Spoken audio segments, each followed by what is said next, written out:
I think a big reason for the success of Kelly's competitive career, he loves surfing more than anyone I've ever met.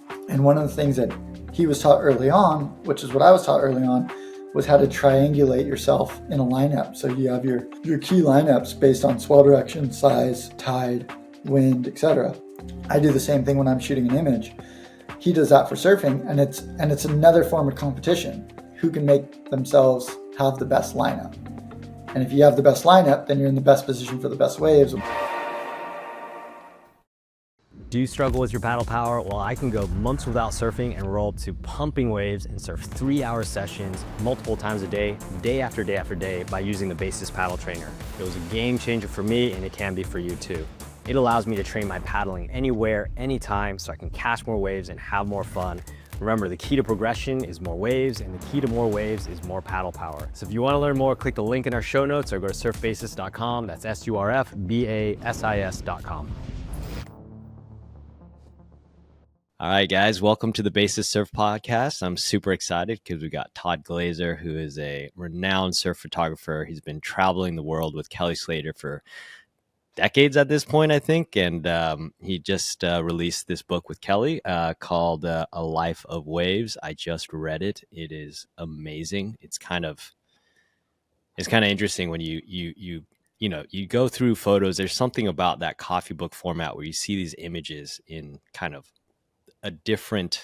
such a different perspective than just scrolling through something on your phone, and you just feel like the energy in this visceral way. So it's an incredible book. We're going to be diving into the book about the stories behind a lot of these photos, stories behind, what it's like traveling the world with Kelly. And this interview is probably the closest I'm ever going to get to interviewing Kelly Slater, given that he's constantly bouncing around the world, chasing swell. So I'm very excited. Thanks for joining, Todd. Oh, thanks for having me. I'm stoked to be here. Awesome. Well, let's go ahead and I'm just going to dive in. So I remember our mutual friend, Martinka, she was telling me how she was saying that you have the wildest stories of going on these trips with Kelly. And I think you mentioned this in the book as well, but why don't you tell us, I think you had a pretty wild experience shooting with Kelly for the first time. Maybe it was a travel trip that you'd gone on, but do you remember that story?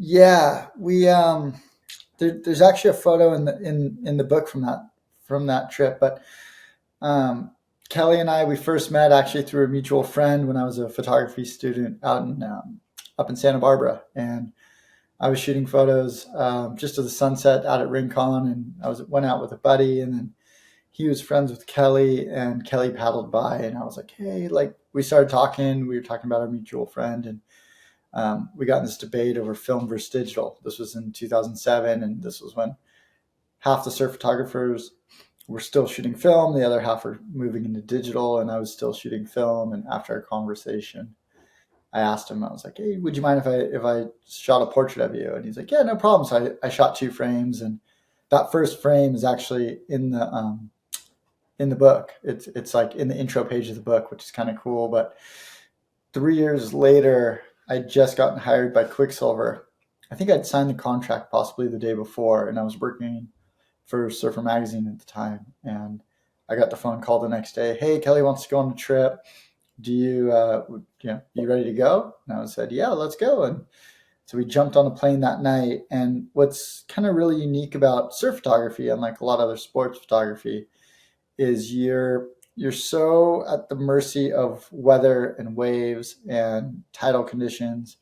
And so it's not like you can say, all right, the 3rd week of January, we're going to do the Super Bowl, and you can start kind of planning around it, and you can start anticipating remote cameras and get your access dialed in. This is more of like, you always have to be prepared, but you're not necessarily sure what you have to be prepared for. And so I signed the contract with Quicksilver. The very next day, jumped on a plane, and we were going to a place that I'd never been before. Kelly had actually been there 4 or 5 times that year already, trying to get good waves, and he'd gotten it okay, but it wasn't as good as what we ended up getting. And we arrived in the night, and the next morning we woke up really early. We were driving down in the dark, and I was so nervous because I was on this trip with Kelly. We knew the waves were going to be good. We could see them from outside where we were staying. And I was just thinking, all right, this is kind of my opportunity not to mess up. And I've always tried to match the level of photography with the subject that I'm documenting. So if I'm, documenting someone like Kelly, I want to give it my absolute all. I give it my best effort in any setting, but with someone like Kelly, he's the greatest surfer. I wanted to try to. I just wanted to be prepared, but I was so nervous as we were driving down this dusty kind of dirt road in the dark. I asked him to pull over, and I was like, "Hey, I'm like, I think I ate something weird last night for dinner. Can we pull over?" And I ended up kind of getting a little sick, and I blamed it on Oh food no. poisoning that I didn't have. I think it was really just nerves. But we ended up making out into the lineup, and I was on our second wave when we shot what I still think is like one of our favorite photos that we've made together, and it was the image that then kind of went on to celebrate his 10th world title. And it was a black and white image of him with his hands behind his back. I think it's one of the first photos in the book. But I just remember at the end of that trip, or at the end of the day, Kelly was like, I can tell you really like to swim in the water with a camera. Like most people wouldn't be swimming in these conditions. And I didn't really know what else to say. I was like, well, you really like to surf. So like, we're getting along pretty well. And that kind of started the journey of the two of us traveling quite a bit together. Right. Wasn't there maybe that wasn't the story then? Martinka told me something about how that you realized later that it was a lot gnarlier than you'd expected, or maybe that was a different shoot. Hmm. Gnarly in what way? We should get Martinka on the phone. Well, Can I I phone, think she can I phone a friend? and I'm pretty sure that you mentioned this in the book as well. I read the book like a couple weeks ago, so now it's escaping me. But I think the story goes something like he told you to cruise over, and then you get in the water, and then later on you find out there's like crocodiles in the water. It's like super shark infested, and you didn't even realize it until afterwards, or something like that. Maybe I'm totally making that story up. No, that was that day. Okay. But yeah, no. So there's kind of a fun element to that. So we had to take jet skis out to where we were going. We were at this river mouth, and Yeah. I jumped in the water. And the photo that I was just referencing was the second wave of the day. And then maybe 30, 45 minutes later, um, there was another pretty big wave that came in, and it was steamrolling down the point. And so I started swimming towards the channel to get out of the way of the wave. And as I was swimming towards the channel, I saw a big crocodile swimming in the lip of the wave heading towards the channel. So I had to kind of make the split decision of if I swim towards the channel, I'm swimming into a crocodile. But if I swim the opposite direction, I'm taking like a 20-foot wave on the head. That's and we're a half mile out to sea, and it's a very uncomfortable situation to be in.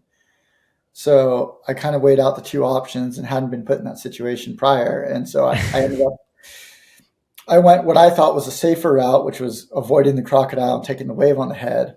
And so I swam towards the impact zone, and the wave hit me. And my thought process was if the wave hits me, it'll push me, it'll create space away from the crocodile and I. Um, so the wave hits me and it thrashes me and it holds me underwater for quite a while. And then there were two more waves. And by the time I kind of came up, I'd probably got floated 400 yards away from where Kelly and the other surfers were. And luckily Okay. there was a jet ski that came in and grabbed me and picked me up. And it was a pretty big playing field. And I remember going back out on the jet ski, and Kelly gets another wave and kicks out. And he's like, "Where'd you go?" And I kind of told him the story. I was like, "Dude, you didn't really like let me know about the crocodiles." He's like, "Well, if you said that, I knew you wouldn't swim, and I know the water angle is a better angle."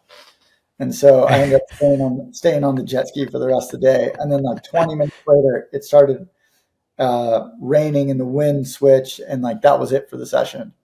Oh my Um, God. and so yeah, that was kind of a funny moment. And then on the way in, we ended up going through the estuary, and we saw a lot of crocodiles. So it was kind of a. I think had I seen what we had saw prior to the session, I don't know if I would have swam.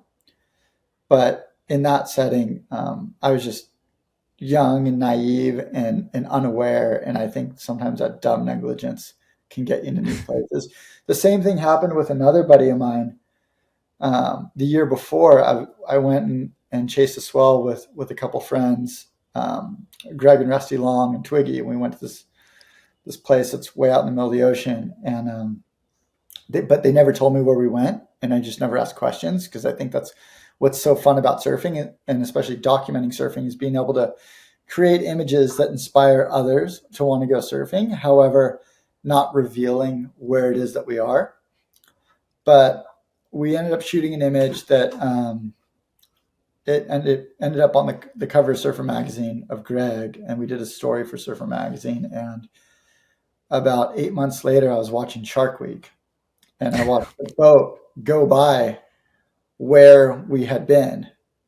And I like called Greg. I'm like, hey, so I'm like watching Shark Week, and they just mentioned this place, and it looks really familiar. And he was like, yeah, I figured if we told you that, you wouldn't have swam. So this is like the second time within a year that I've been put in these situations. Oh my But god. at the time, and sorry, I just got out of the water.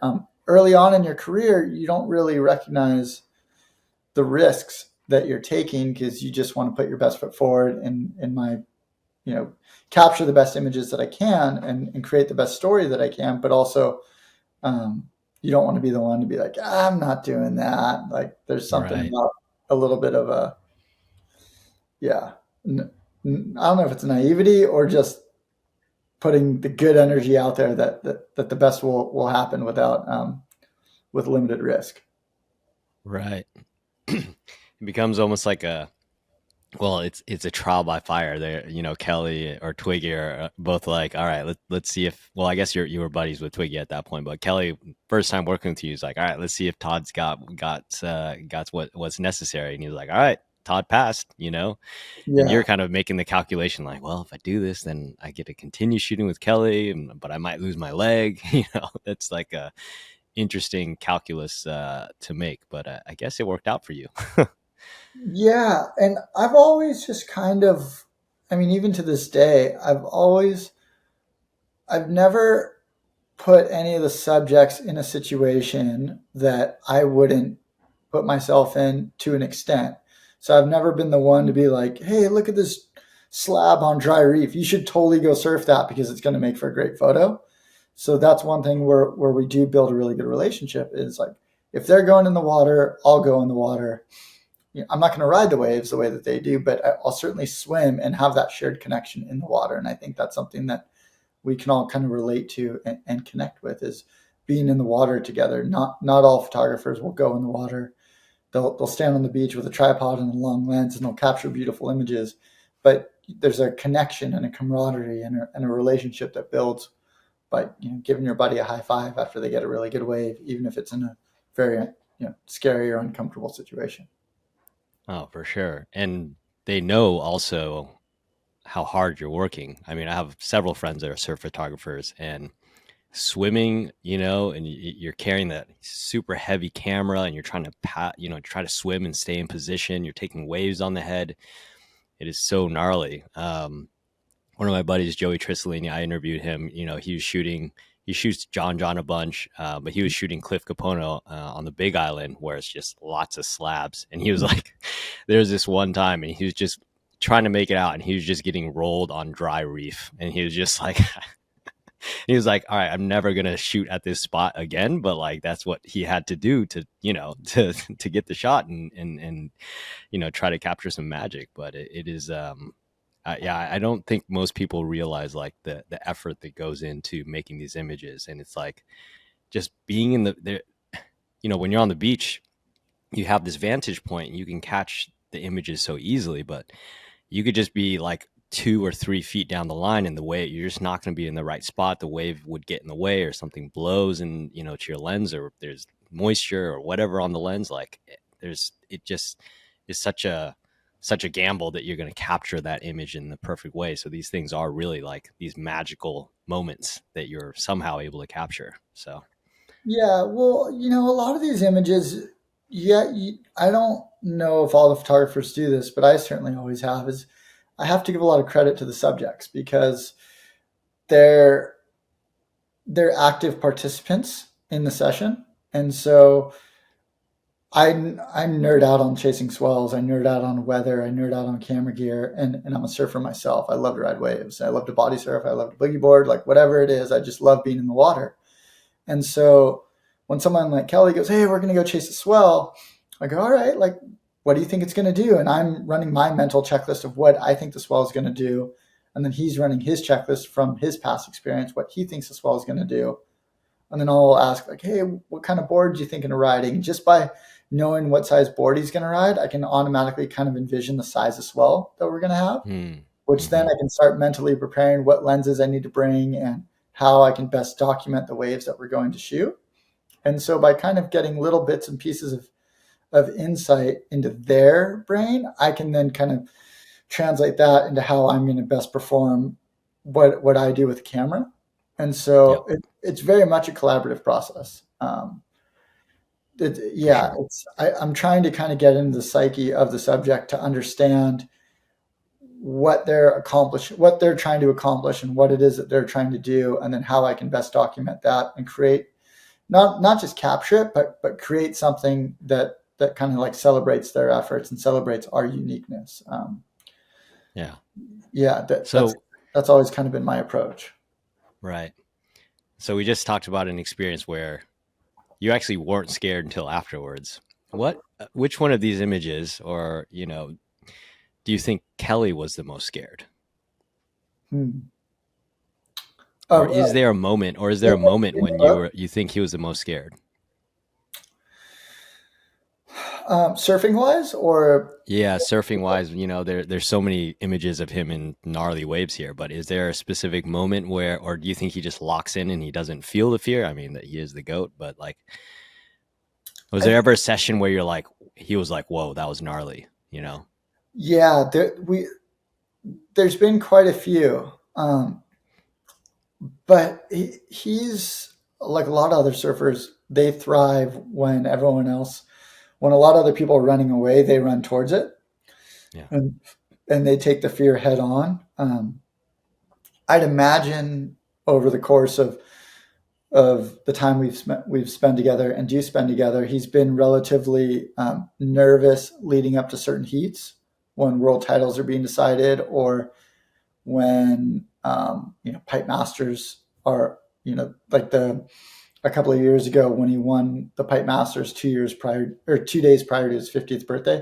I'm sure he had quite a bit of nerves running through his system, and he probably channeled that fear and used that as energy, and was able to not only win the contest but also thrive in those conditions. And I think Kelly really maximizes his performance based on the surf. So if he's feeling inspired by the waves, he gets really excited. And I've seen him in heats that he's winning or losing, cheering on his competitors if there's a really good wave. More specifically, at a wave like Pipeline, like he'll catch a wave and get a good score and be paddling out, and his competitor will have a bigger wave, and he'll cheer him into the wave just because he's so happy that the waves are good, and he knows that that guy is going to get a good wave, and that also means that he might have the opportunity to get another great wave. And Yeah. I've found when he's in a competition setting, like when he's having the most fun, he's the most dangerous. Yeah. Um, but as far as fear goes, I don't know. We surfed a wave in Portugal called the Cave in 2014, and there's a couple photos in the book from that session. And we were the only ones in the water for the first like 3 hours, and it was the finals day of the Portugal event that he had lost the day prior.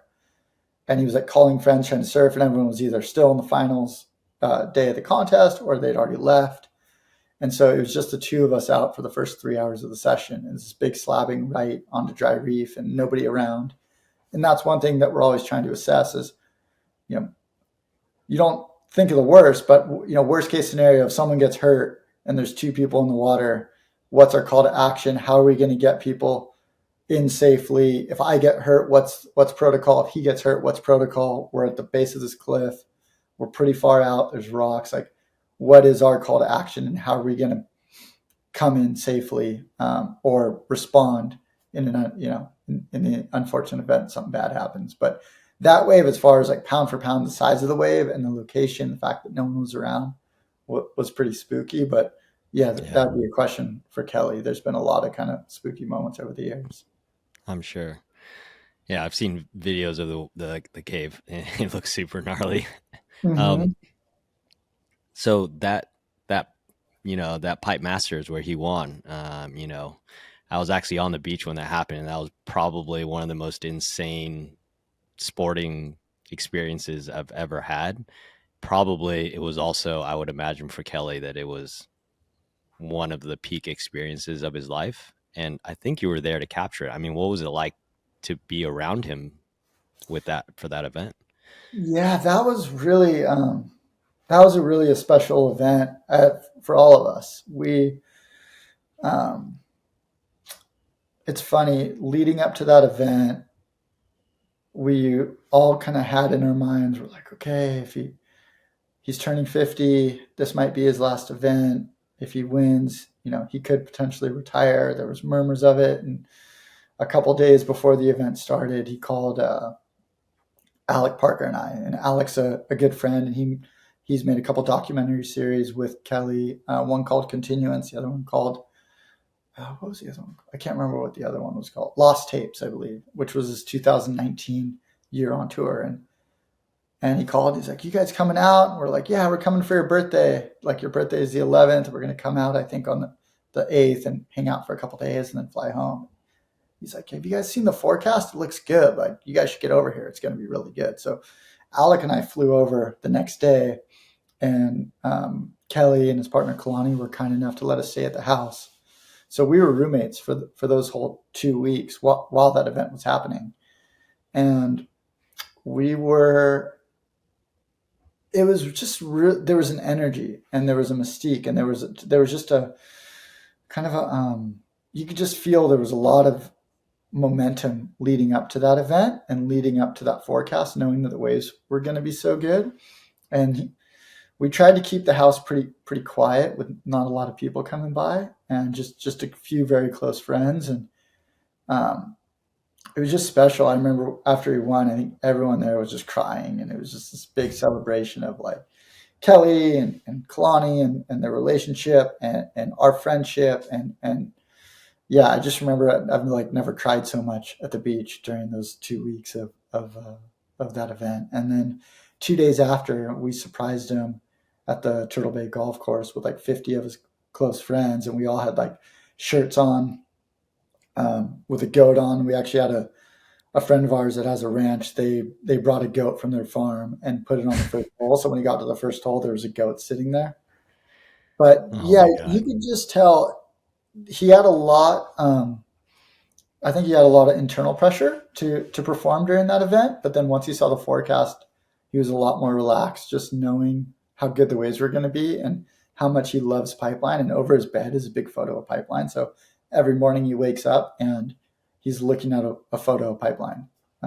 And so he was just everything came into rhythm during that event, and it was just a really really special time to be there. Yeah, I can only imagine. I mean, maybe it's cliche, but one of my favorite images from the book is I mean, you probably chose it for a reason, but is the book, is the photo on the cover. I think that I'm pretty sure that's Pipeline, right? But Mm-hmm. I mean, when I look at it, this was one of those images that just had this visceral impact on me because I'm just looking at how thick that lip is and just the way the water is flowing, and you could just see how much energy there is. What was it like shooting that image? Yeah, that image was made in 2013, and that image was shot 2 days after he'd won the Pipe Masters in 2013 in December. I think that was December 21st or 20. I think it was December 21st. He also got Wave of the Winter that day. Mm, And a funny kind of side note about that image is we had woken up and it was kind of big and stormy. And he was talking to one of his best friends, Shane Dorian, who was on the Big Island. And Shane's like, "Hey, it's going to be really good here." So we packed up all our stuff and went to the airport, and we tried to jump on a plane to go to the Big Island. And Kelly pulled into the drop off and he's like, "Just run in, try and get the next ticket to the Big Island." I was like, "Okay." And I go in, I go up to the flight, to the desk, and I was like, "What time's the next flight for to the Big Island?" And the woman was like, "Oh, it's 5 days from now." We're like, 5 days? She's like, "It was a Friday. School just gotten out. It was the week before Christmas." She's like, "You guys aren't going anywhere." And so we were kind of bummed because we thought we were going to miss really good waves on the Big Island. And we were driving home, and Kelly loves to surf Haleiwa. So we checked Haleiwa, and it was really good, but there was a surf contest there. So we couldn't surf there. And so we drove back to his house, which is, you can see Pipeline from his house. And it started to look really good. And he's like, "Let's just go out here and try and get a couple." And so it's like, okay. So I went out ahead and jumped in the current, and it was big because when Pipeline's really big, um, that day it was like kind of too big in the morning. So once it starts dropping, it tends to drop pretty quick, but you can jump out and it's still pretty messy. And then it begins to clean up as the trade winds kick in. And um, I can't remember if that was the second or third wave of the day, but I just remember I had a fixed 85 millimeter lens and I was sitting further out than everyone because I was like kind of scared, but it was really big. But I was also, when I shoot, I'm very selective about the waves that I shoot. I try to let the wave dictate um, which moments I'm going to kind of go all in on. Whereas like some photographers will try to shoot every single wave, and then there's a ton of editing on the back end trying to pick and choose the best moments. Whereas when I'm out shooting, I try to let the wave dictate which waves I'm going to shoot, and that also kind of limits my risk in the water. If I try to shoot every single wave, then I can be put in a bad situation for like the subject that I'm in the water for. And at this point, I was with Kelly, so I really just wanted to make sure I was in the right spot for Kelly's waves. So I would sit out the back, and then when I would see Kelly paddling for a wave, I would swim into position, knowing that once he paddled, he was going to go.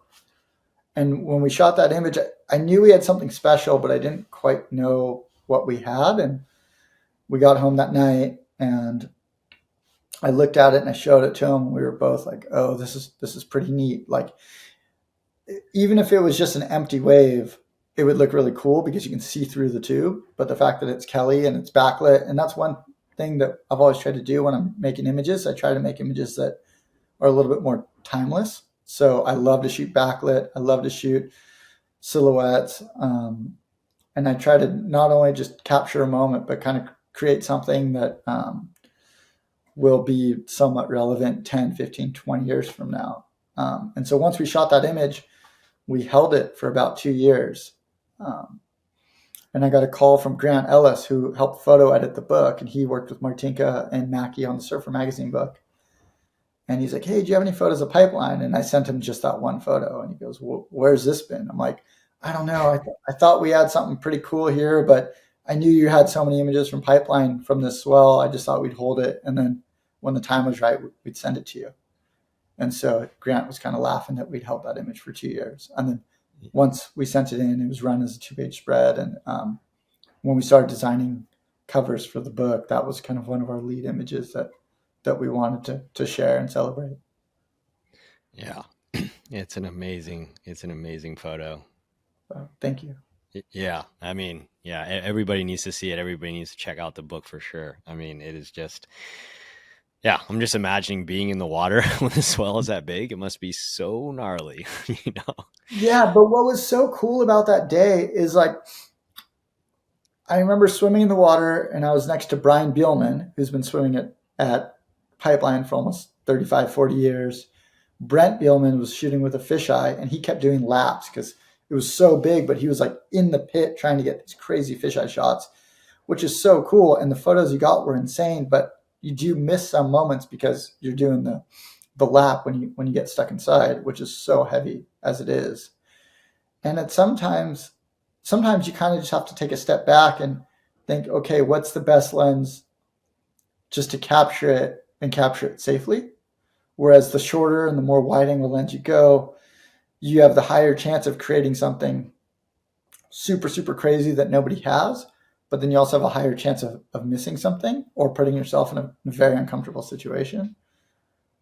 This day I chose an 85 millimeter. And at that time, 2013, I might get way too camera nerdy here, but like I was really trying to simplify my kit. And so my whole kit at the time was like a fisheye lens, a 35 millimeter lens, an 85 millimeter lens, and either a 300 or a 500 mil. Like no zooms, and I just tried to keep my kit really, really light and small and fast moving. And that was the 85 millimeter phase, and I did that for like 3 years.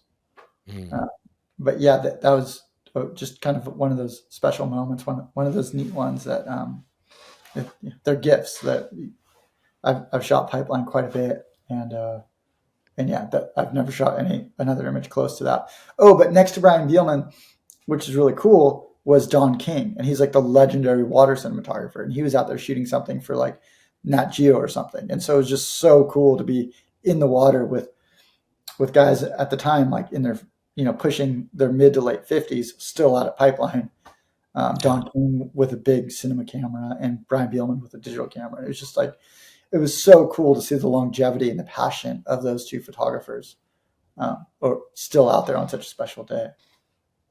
Yeah. So interesting. Well, one of the things that struck me as I was reading through the book and hearing his, reading his words is just how obsessed he is with all the little details. He was talking about like noticing that the dock was sitting a little bit higher in the water before heat. So that affected his strategy, and how you guys would go and look at waves from multiple angles before every single heat. That attention to detail just, it just sounds insane. Like, and I would imagine, I mean, what do you think? Do you think that's part of the key to his success? I mean, I'm sure you shot other surfers as well. Are they as obsessed as he is, or how would you describe that? Um, I think a big, I think a big reason for the success of Kelly's competitive career and his passion for continuing surfing at the level that he is for so long. And I've said it before, but I think he loves surfing more than anyone I've ever met. And I've met a lot of surfers, good friends with a lot of people that have spent their whole life surfing. He loves surfing more than anyone. And Hmm. so for him, he might not approach looking at the dock as a competitive gain. He might look at it as an observation. And one of the things that he was taught early on, which is what I was taught early on, was how to triangulate yourself in a lineup. So you have your key lineups based on swell direction, size, tide, wind, etc. Um, I do the same thing when I'm shooting an image. He does that for surfing, and it's another form of competition. Who can make themselves have the best lineup? And if you have the best lineup, then you're in the best position for the best waves, which then gives you the best score. But yeah, Kelly is a phenomenal surfer, obviously, but he loves surfing, and he's a student of surfing, and he's also a teacher of surfing. Um, his friends that he grew up with, the Momentum generation, all challenge themselves in different ways to perform. Rob Machado is a good friend of his and a highly competitive surfer. I think he was number two in the world a couple of times, and those two battled for years. And you don't get to the level that you're at without having good sparring partners and a deep passion for the art of surfing and the history of surfing. So yeah, I think he just loves surfing so much that you can work backwards and go every time that he goes surfing, he's trying a new board or he's trying a new set of fins or he's constantly kind of like tinkering like a mad scientist how to best maximize his sessions every time he goes surfing, which then translate to those series of marginal gains that then give him an upper advantage when it comes time to competition. Yeah, for sure. And he does definitely seem like this mad scientist, tinkerer kind of person. But it's interesting. I mean, I've interviewed so many pro surfers at this point, and they do seem to be built from like two different like breeds. Like one is the hyper analytical. I mean, we were talking earlier about the how you're listening to the Parker Coffin podcast, and Parker is definitely one of those people that's hyper analytical. I've talked to others that are more like artists. Mm-hmm. They're much more intuitive in their approach to surfing. Not to say that they're not competitive, not to say that they don't think about technique and all those things, but the way they think about it, I think, is much more on this intuitive, like physical level, as opposed to like this intellectual level. Um, But it sounds like Kelly is one of those like super analytical types that will break things down to the minutia, especially given the way he's writing about it in the book. Do you think he also takes that same approach when it comes to technique as well? Yeah, I think so. I think there's an art to subtleties that then kind of tran that translate into performance. But like we were talking about Parker Coffin before we were talking, I think Parker is one of the more naturally talented surfers. I think he has a really deep connection with the ocean. His performances in big waves are super high level. We saw that a couple of years ago when he was doing the backdoor shootout. Um, but he struggles, and he has struggled over years to pull together heats. Whereas his brother Connor, who's super talented, has a totally different approach to surfing, has always been able to give himself opportunities in heats where he can perform at the highest level. Whereas Parker has that performance in him, but he would overanalyze during the heat and then not let his surfing do the speaking. Hmm. And I say that without much respect for Parker. He's a good friend that we've known each other a long time. But yeah, it was neat to see, like with Parker and Connor, the differences, whereas who made the tour versus who didn't make the tour. But then if you were to look at a video section of each other, you'd be like, why aren't both guys on tour? Because they're both Right. phenomenal. Connor was able to handle not only the pressure of surfing, but the pressure of competition and perform with the jersey on time and time again. Because I think to perform in competition, you have to be very consistent, both physically and mentally. You got to be able to perform, but also react to how the conditions are and the travel too. The travel is I don't I couldn't imagine trying to always be peaking for so long with the amount of travel that those guys are doing. The ladies as Yeah. well. I'm not just talking about guys. The ladies as well. It's so much travel in addition to like sponsor obligations and filming parts and trying to balance a home life too. Yeah. It seems like there needs to be like a healthy balance between having this analytical approach, but then also being able to relax and be in the moment and just like flow with things.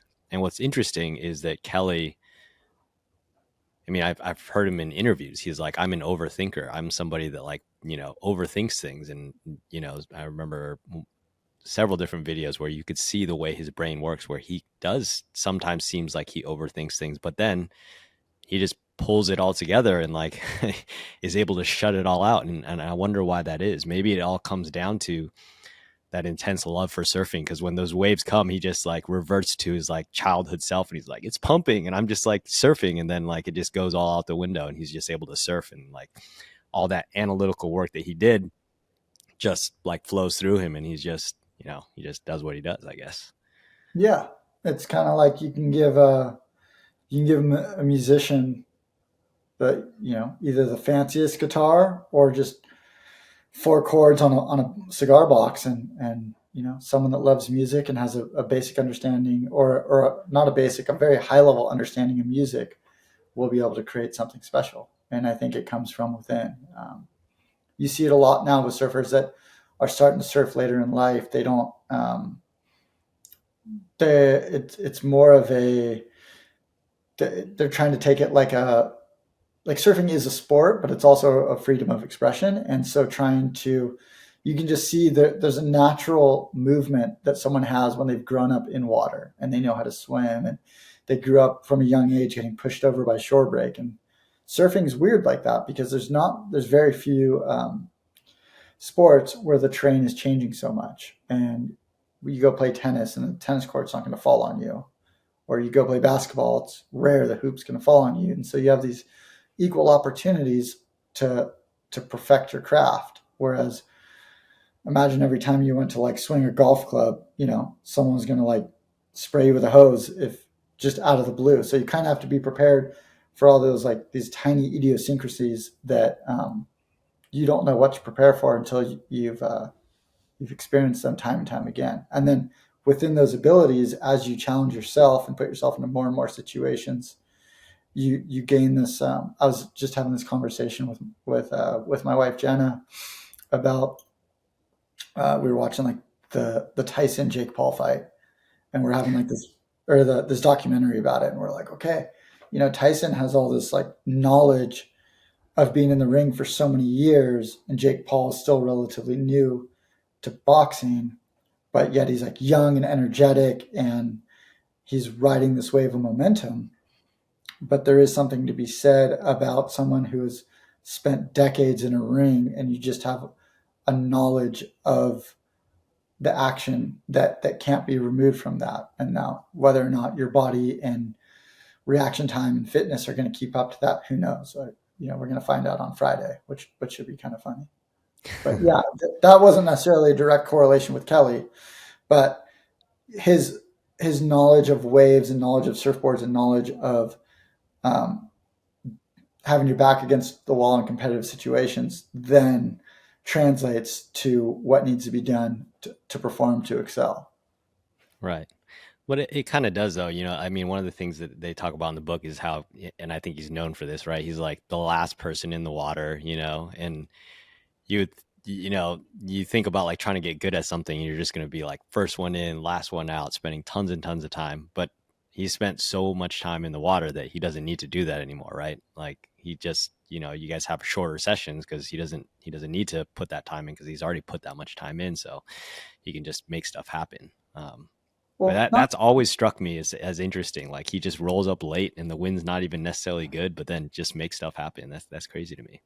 Yeah, I mean, he's definitely not always the first one in the water, but we were in the South Pacific. What was it? It's November, so 2 months ago, and we had a 7-hour surf. So when the waves are good, he'll surf all day. Um, Okay. yeah, if he's definitely dictated by surf, and if his friends are there, there's going to be a long surf happening. And then there's other times where, like, we did a trip in the book that it was just Kelly and Jack Johnson, and Jack got hurt in the morning session, and so Kelly surfed the whole afternoon session by himself, and like Jack was hanging on the boat next to me while I was shooting. And so yeah, I really do think it's dictated by waves. If the waves are good, we'll be in the water all day. And I think from my point of view, and even the way that I operate when I'm at home, is I'm normally first one in the water, and I'm out of the water by like 7 a.m. So like yesterday, I was in the water with my buddy Alex at 5:45, and then we were out of the water by 7 drinking coffee. And so I'm Yeah. very much a morning person. So like when we're in Hawaii, I'll wake up, go on a beach run, go surf, and then be back at the house by 7 while he's waking up and getting going. He definitely prefers more of the mid morning to midday afternoon sessions. And that's just what works. Yeah. His brain gets going, and I wake up just full FOMO, ready to go first thing in the morning. And that's Right. also a Right. thing with light too. As a photographer, you're always chasing good light. Yeah.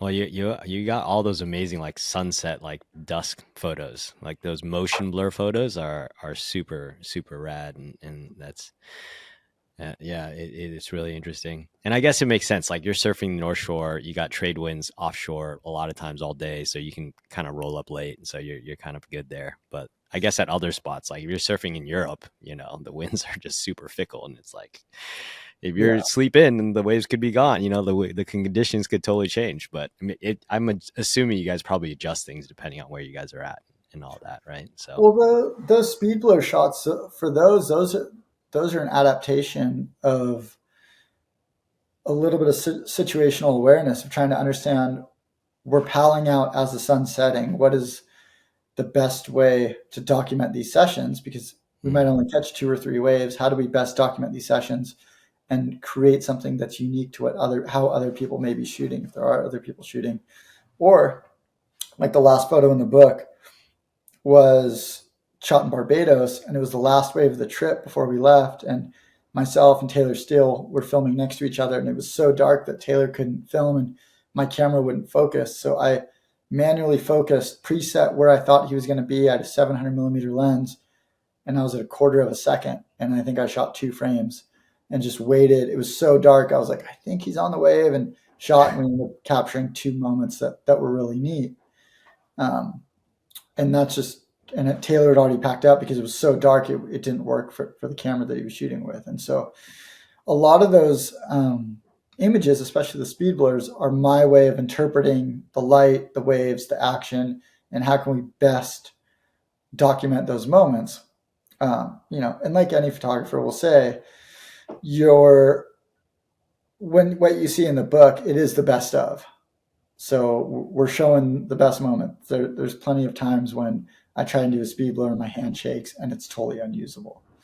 But Right. when it all works out, it looks good, especially in print. Yeah. Well, what I love about them is, they're very impressionistic and they convey this emotion. I mean, that's the reason why I love this photo at Pipe. There's just this emotion because you can just feel that visceral energy. Mm. And those speed blurs also communicate this sense of energy and this emotion. I mean, it's everybody's favorite time to surf, right? Like, this sun is fading out, and you hopefully get a last wave, but the light is beautiful, and you're able to capture that. Um, Yeah. I had another question about a moment in the book. What was it like being at the wave pool and seeing like the first pumping bear, the first perfect wave come through? I think you were with Kelly when that happened, right? What was that moment like? Um, it was it was really exciting. It was nerve wracking. We were actually in Fiji the day before, and we got a text that the waves were breaking, and could we be there tomorrow to go surf it? And this was on December 4th, because the day that we rode the first wave was December 5th. But Kelly and I had been there a couple of years prior when it was just dirt. And so we were at lunch. We just surfed cloud break. Kelly shows me the text of a wave breaking, and he's like, "Hey, we're going to leave early. We should go." And it was my wife's first time to Fiji. And so it's like, "Hey, we got to leave a day early." She's like, "What do you mean? We're in like Tavarua. This place is paradise." I'm like, "Well, the wave's going to break. It's a thing." And so we get on the plane. We land in LA in the afternoon, and we go from LA directly to the wave pool. And we get in pretty late at night. And then the next morning, wake up early, and the very first wave we saw was we came in. We had like two Suburbans. We come in, and there's a big film crew that was already there. Aether Films, led by Andy McKenzie. He'd organized the whole film crew, and so there was like four different red cameras, and then just the engineers and a couple of the founders, and I was the only still photographer, and it was like super hush hush. Like everyone had to put their phones in a basket. Like no one knew that this was happening. Um, Everyone got ready, and then when they ran the first wave, it was just this huge kind of release of emotion and excitement and anticipation that like it was like seeing Frankenstein. Like it worked. It came alive. And I remember shooting that first wave, and everything had happened so fast that I'd forgotten to clear my cards because we went from surfing Cloud Break to there, and so my card was half full from Cloud Break. So I remember when I downloaded the cards, I was like Cloud Break, Cloud Break, Cloud Break, Lemoore, empty wave. I'm like, wow, this is quite the transition. However, I remember shooting that wave and just being nervous because it was low light, and I'd never seen a wave break there before. So I was trying to imagine what the best way to shoot it, because the pool is 700 yards long. And I was thinking to myself, okay, do I use a long lens and compress Kelly in the foreground, make the wave look bigger? Do I use a wide angle lens? I'm kind of battling all these different film cameras and trying to stay out of everyone's way. And I just remember having like two cameras, and I shot it, and then I was just trying to hold steady because it was really low light and I had a slower shutter. And my friend John Moore, who's like the creative director of Adrenome, he looks at me and he's like, "How you feeling?" I'm like, good, I think." And like the whole time in my head, I was just saying like, "Don't mess it up, don't mess it up, don't mess it up." And he's like, "You're the only still photographer here." He's like, it's kind of on you to get this." And I'm like, Yeah. I know. So that was a huge moment of pressure and stress, but also relief when the images came out, and everything worked. But yeah, there's a lot of I guess something like that we couldn't really anticipate what was going to happen. But I think with photography, it's our job to problem solve, and it's our job to push out all the excess noise that might clutter an image and just try to create something as simple and clean and easy to digest as possible, and also maintain that trust and that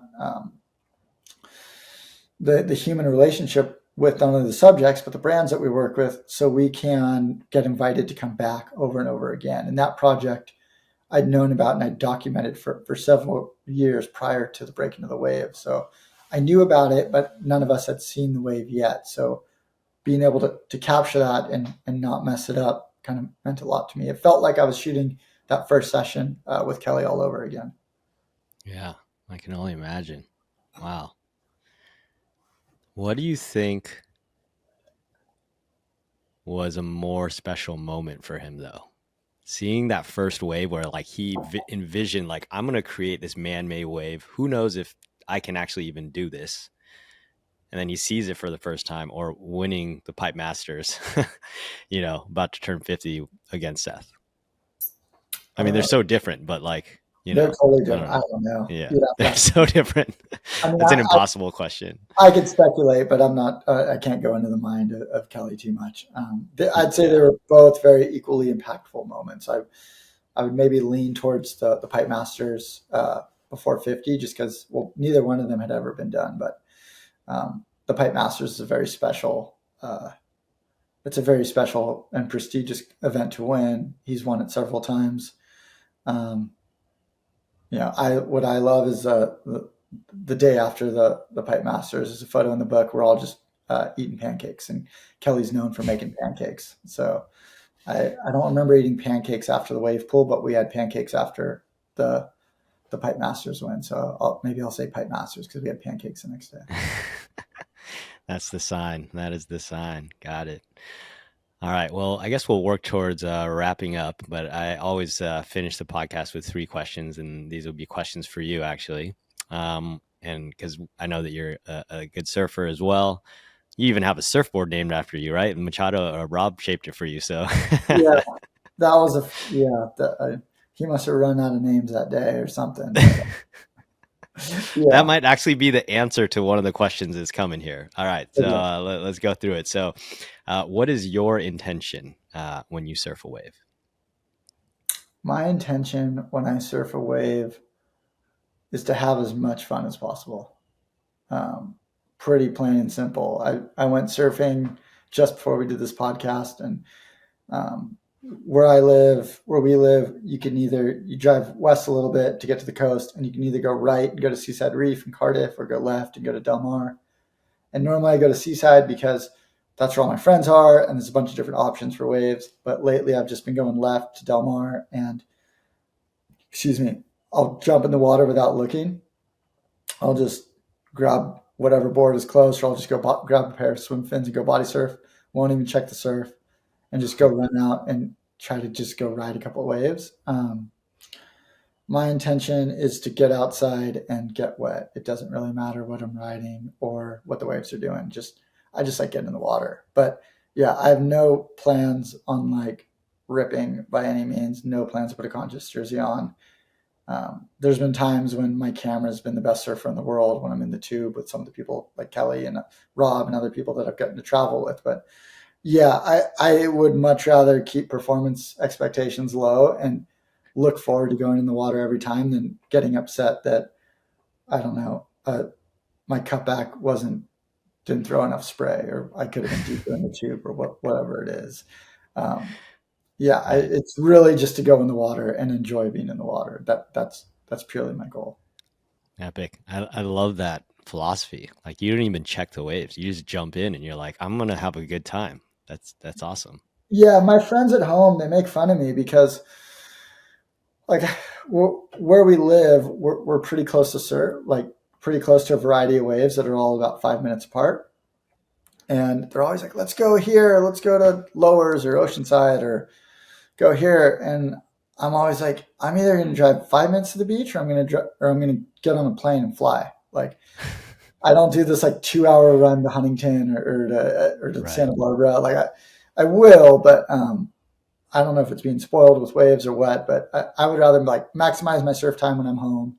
and then go and do other things, or like jump on a plane to the other side of the world and go chase really good waves. But Right. yeah, I'm like, all my friends just make fun of me because I'm so lazy at home. Like if the waves aren't good within like a square 2 miles from our house, it's like they don't even exist in my mind.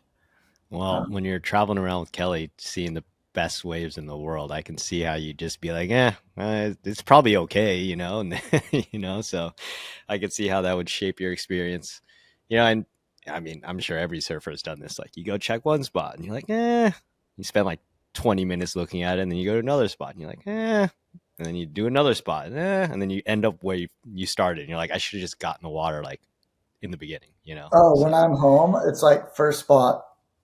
yeah, Yeah, and in my car, I'll have like a pair of swim fins. I'll have maybe a short board, and then depending on what, like, I do track the buoys. So I do have a pretty good idea as to what the swell's doing. But I'll bring right, like one or two boards and a pair of swim fins, and I'm like between and a pair of running shoes. So I'm like between a pair of running shoes, a pair of board shorts, swim fins, and a short board or a mid length. I can get in the water or go for a run. Or if it's really cold and you feel unmotivated, throw on a pair of trunks, go for a swim in the middle of winter, wake up, get a coffee, and then kind of go on with the day. I can't do dry runs to the beach. I have to get in the water one way or the other just to do it. I love that. I love that. Yeah. All right, next question. And I know you probably know some insane secret spots, so you don't have to name names. But if you had to surf one wave for the rest of your life, what would it be? You don't have to name the name, but like describe this wave, maybe. Hmm. Well, locally, if I could just surf one wave, I guess purely based on like a performance standpoint, if there was one wave I could surf over and over and over again, it would be restaurants on Tavarua. I think that's like as a goofy foot, that's one of the best waves ever. It's a perfect left. Cloud break is a phenomenal wave, and like that's Kelly's favorite wave, and that's a lot of people's favorite waves because it's perfect from 2 feet to 20 feet, and you can do all whatever you want. You can ride small boards, you can ride big boards, you can body surf on small. I think photographically, it's one of the most visually dynamic waves in the world. Hmm. But as far as like for my level of performance in surfing and where I get joy in the water, restaurants is like the ultimate wave. But I grew up surfing a wave called Seaside Reef, and there's a big parking lot there, and all my buddies are down there, and it's close to home. And there's great Mexican food right next to it.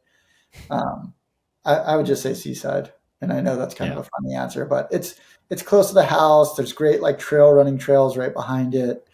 Um, there's a beach break, there's a reef, there's a bunch of different options in a very short proximity. Um, and it's close to home. We live in San Diego, and it's kind of a nice place to be. But I guess if you could if you could transfer restaurants to Seaside, that would be the ultimate. But And that doesn't yeah, sound bad. there's a lot of other very good waves in the world. But Right. I don't know. I think for me, surfing is far more than just trying to ride like the ultimate wave, trying to ride like the best wave at the best time in the world. Because like having seen a lot of those sessions, um, you get this spike of adrenaline rush, and then it's like, what's next? What's next? I Hmm. just want to be able to have like this eternal stoke for going in the water, and you see that a lot with like Mark Cunningham.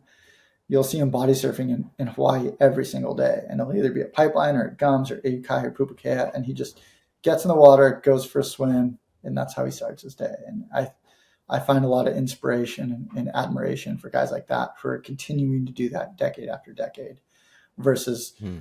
riding a very big wave and then never surfing again and just resting on the laurels of a wave you caught 30 years prior.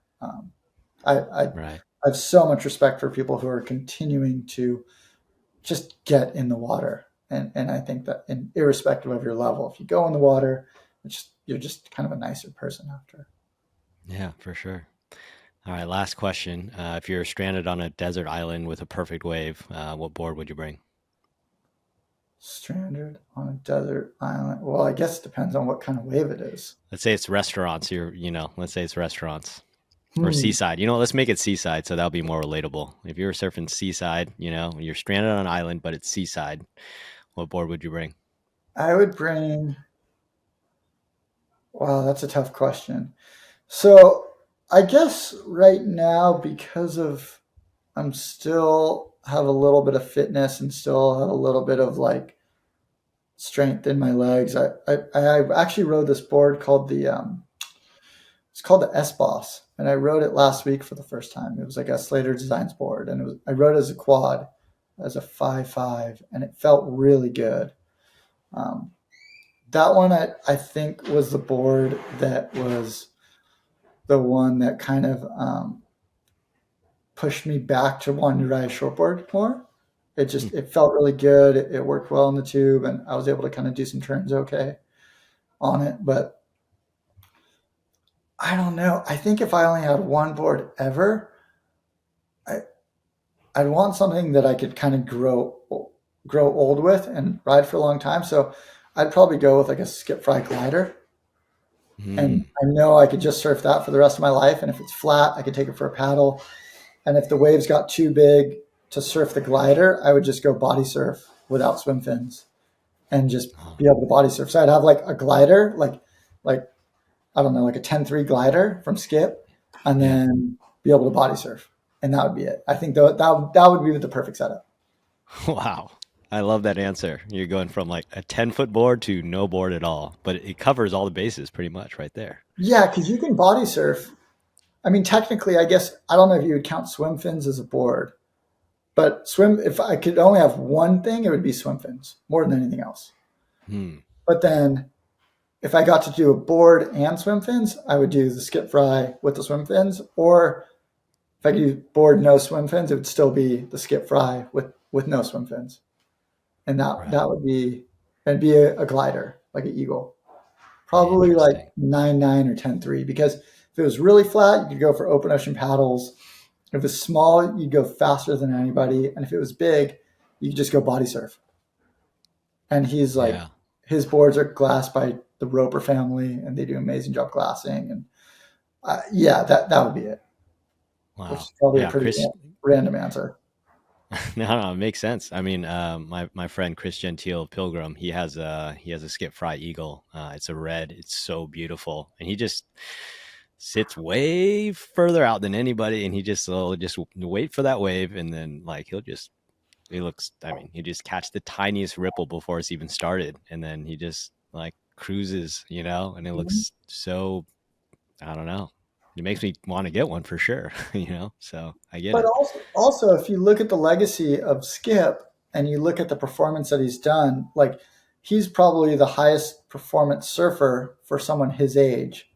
Mm, Um, and I think performance is all relative to the decade in which you're living in. And that's one of the anomalies with Kelly is that he's still beating 18-year-olds and 20-year-olds at air game and in the barrel and with cutbacks, well into his 50s. But Skip yeah. is like into his 80s and he's still getting up on his feet and surfing every day. And then he comes in and picks up trash. So I think Skip is kind of one of those like people that are just lead by example, and he's still getting in the water every day. And then another one, Yeah. I was surfing with Jerry Lopez last week, and he was surfing like 6 hours a day. He was surfing longer than I was surfing, and Whoa. he's got 20 something years on me, 30 years on me, and he was just surfing nonstop, and he was all excited about this new twin fin that his son Alex had made him. And so he's another That's example of someone who's like, he's not surfing pipeline, but he's still so excited about surfing. And then you could even look at like Michael Ho, for example. Like Michael Ho's in his 60s, splitting the peak with his son and daughter at Pipeline and Backdoor. Like, how Oh cool yeah. is that? And he's still riding a It's small board. insane. It's so insane. So I think it depends on the generation in which like you're looking up to. But for my generation and growing up in San Diego, if I look and see a guy like Skip Fry still going surfing every day, I see Joe Tudor surfing all the time too, and he's probably well into his 70s. And my father-in-law is 72 and he surfs every day, and he's always taking my boards to go surfing. And so Yeah, like to me, that's so cool. That's like equally as cool as like putting on a contest jersey and going surfing because for sure. it translates into their personal life outside of the water and how they treat other people and how they kind of have a connection with nature. Right. So I don't know. Man. You can't. I feel like there's a lot of surfers who are highly talented for a short amount of time and Mm, not as enjoyable to be around. And then you get these legacy surfers that have been doing it for so long, and it's ingrained in them, and it kind of translates to how they carry themselves in and out of the water. And I find a lot more admiration for surfers and people like that. I love that. I wonder what Kelly's going to be doing at 80. He's That'll probably gonna be be splitting the peak with Mike Ho. Yeah, Mike Ho will be like in his 90s or 100, and he'll still be like connecting him from Second Reef. Yeah.